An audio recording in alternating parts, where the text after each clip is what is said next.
એટલે અમે એવી અપેક્ષા રાખીએ કે સરકારશ્રી થોડું ધ્યાન આપીને આ પાક ધિરાણ જે અમારું છે 2 હેક્ટરની મર્યાદામાં 3 લાખ રૂપિયા સુધીનું જે ધિરાણ આપણે જે સરકાર તરફથી આપવામાં આવે છે એ બેંકોનું ધિરાણ છે એમાં કંઈક અમને રાહત કરીને માફ કરે એવું અમે આમાં લેખિત લખ્યું છે.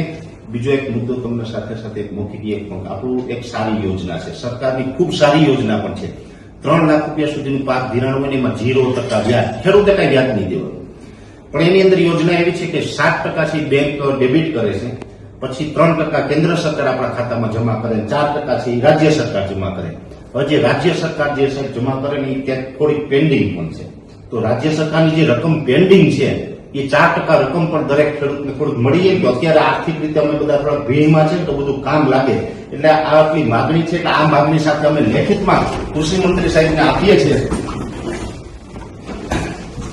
આવો પ્રવીણભાઈ, આવો ભાવેશભાઈ, આવો બધા.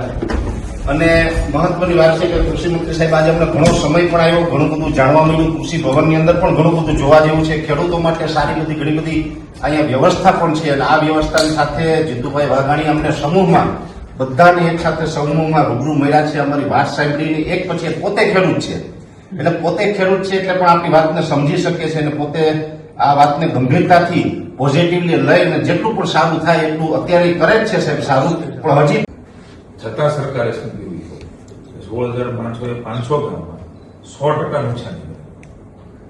હવે તો ખેતરમાં હોળામાં ખેડૂત ઉપર તમારી થોડીક રહેમ નજર. ફોટા પાડી જાય ને એટલે ખોટા પડે. હા ભાઈ.